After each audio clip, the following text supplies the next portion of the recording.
तीन ऐसी इंपॉर्टेंट चीजें हैं जिसका आपको बहुत ज्यादा ध्यान रखना पड़ेगा if you are planning to start your investment journey, and you have to make sure these three things are fulfilled before you start your journey. So let's begin with the video.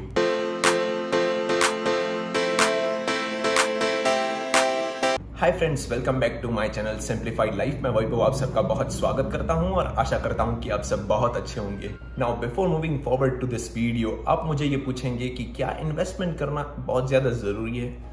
So the short answer is yes. Investment is the biggest tool जो आपको financial freedom achieve करने में मदद करेगा. Financial planning क्या होती है वो सब मैंने ऑलरेडी एक वीडियो में डिस्कस किया हुआ है, और ये क्यों इतनी ज़्यादा इंपॉर्टेंट है और आपको कब करनी चाहिए वो पूरा सेक्शन मैंने उस वीडियो में कवर किया था. तो if you haven't watched that video, click on this i button and you will be able to get this video, और आप समझ पाएंगे कि क्यों आपको फाइनेंशियल प्लानिंग करनी चाहिए और इन्वेस्टमेंट क्यों बहुत ज़्यादा ज़रूरी है. ऐसी तीन चीजें हैं जो कि बहुत ज्यादा इंपॉर्टेंट है, आपको दिमाग में रखनी पड़ेगी before you start your investment. So let's move on to the very first thing. सबसे पहली चीज आ जाती है कि your income should be much higher than your expenses.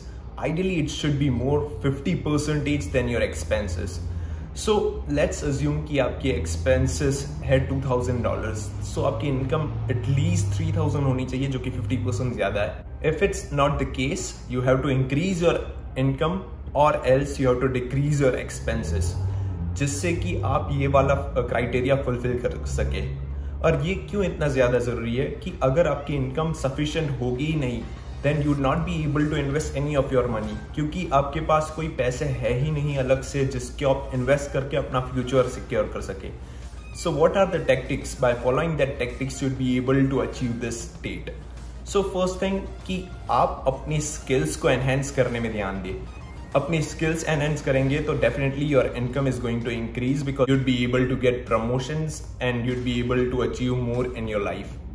And apart from that, हमने पिछले वीडियो में बात की थी कि there are two section in your expenses, needs and wants. आप अपनी वांट्स को मिनिमाइज करके भी अपने एक्सपेंसेस कम कर सकते हैं. If your income is not much, even though you'd be able to invest. So this was the first thing and very important point to consider before you start your investment journey. So now let's move on to the second factor. Second point है, you should not be having any short-term debt. इसमें कौन कौन से dates आ जाते हैं? क्या आप मुझे पूछेंगे कि आपकी एक स्टूडेंट लोन चल रही है, क्या वो भी एक शॉर्ट टर्म डेट है? तो answer is absolutely not, because वो आपको सबसे ज़्यादा कम इंटरेस्ट में मिली हुई लोन है और आपको बहुत टाइम तक वो, मतलब एटलीस्ट 5 to 7 years तक आपको टाइम मिलेगा जो लोन भरनी है. So that is not considered to be a short term date.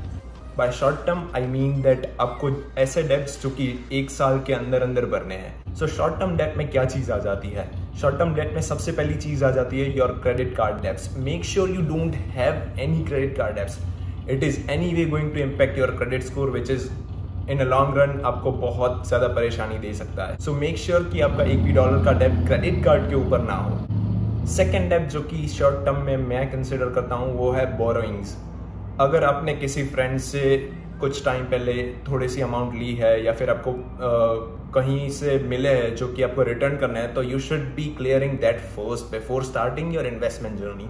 क्योंकि शॉर्ट टर्म डेट अगर आपके ऊपर रहेंगे तो आपको इन्वेस्ट करने में एक ओवरहैंग रहेगा कि आपको ये डेट कंप्लीट करना है इन वेरी शॉर्ट टर्म, और आप इन्वेस्टमेंट में अपना ध्यान नहीं दे पाएंगे, उसकी रिसर्च नहीं कर पाएंगे, and without research investment is very very dangerous. I would suggest you कि शॉर्ट टर्म डेट्स को सबसे पहले दूर करें. Now let's move on to third and the most important amongst all. The third point is have your emergency fund ready in a liquid fund with higher interest rate. जी हाँ guys, emergency fund क्या होता है उससे पहले ये समझते हैं liquid and higher interest मैंने क्यों बताया. लिक्विड यानी कि ऐसा अकाउंट में आपको वो फंड्स होने चाहिए कि आप कभी भी उससे एक्सेस कर सकते हो, और वो एक हाई इंटरेस्ट रेट अकाउंट होना चाहिए, ना कि normal savings account. Normal savings account यहाँ पे in Canada it gives around 0.05% interest, which is like nothing. अगर आप थोड़ी सी रिसर्च करोगे तो आपको बहुत सारे अकाउंट मिल जाएंगे जहाँ पे आपके interest rate up to 1 to 2% होंगे, जो कि बहुत कम है, but at least better than 0.05, right. And वहाँ से आप इजीली अपना फंड्स कभी भी एक्सेस कर पाओगे. नाउ लेट्स मूव कि व्हाट इज इमरजेंसी फंड और वो कितना होना चाहिए.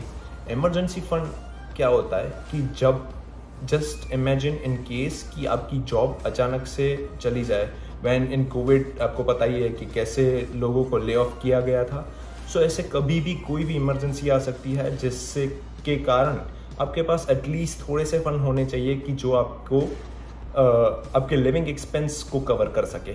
नाउ लेट्स अंडरस्टैंड कि वो कितने होने चाहिए। According to me the emergency fund should be at least of 6 months of your household expense. Yes, what is household expense? Household expense यानी कि अगर आपकी कोई फैमिली है या तो अगर आप इंडिविजुअल हो, अभी बैचलर हो या सिंगल हो, तो आपको देखना है कि आप एक महीने के अंदर ऑन एवरेज कितने खर्चे करते हो। सो लेट्स से कि it is x, so multiplied by 6, सो आपको वो 6x अमाउंट एक इमरजेंसी फंड, एक अकाउंट खुलवाना है जिसका इंटरेस्ट रेट हायर हो, उसके अंदर रखना है, जिसको आप कभी भी एक्सेस कर सकते हो। लेट्स से कि आपका मंथली एक्सपेंस अभी 1500 है। So you must have like $7,500 in a separate account in which you would be able to access it whenever needed. So now let's conclude the video. So in this video we have discussed कि आपके 3 factors एक तो ज़हन में रहने चाहिए before considering to invest in any of the investment class. First and foremost जो है कि आपकी इनकम बहुत ज़्यादा होनी चाहिए अपने एक्सपेंस से, at least ideally 50% more than your expense. Second point हमने डिस्कस की कि आपके ऊपर कोई भी शॉर्ट टर्म डेट नहीं होना चाहिए, क्योंकि अगर वो डेट है तो फिर आपको इन्वेस्टमेंट करने में दिक्कत आ सकती है। और थर्ड जो कि सबसे ज़्यादा इंपॉर्टेंट है कि आपके पास इमरजेंसी फंड रेडी होना चाहिए।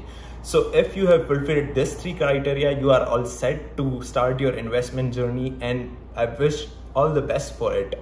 सो अगर आप जानना चाहते हो कि इन्वेस्टमेंट कैसे की जाए, कौन से एसेट क्लासेस है, किस तरह से आपको एनालाइज करना चाहिए डिफरेंट एसेट क्लासेस को, कौन सा एसेट क्लास सबसे ज़्यादा रिटर्न देता है, if you have any question you can write it down in the comment and I will try to make video on that. And if you have like the video so far you can hit the like button and उसके बाजू में subscribe का button है, उसको subscribe करके आप ऐसी videos, informative videos का एक्सेस ले सकते हो and it is completely free. You can hit subscribe button as well, and I hope the value has been added and I will see you guys in the next video.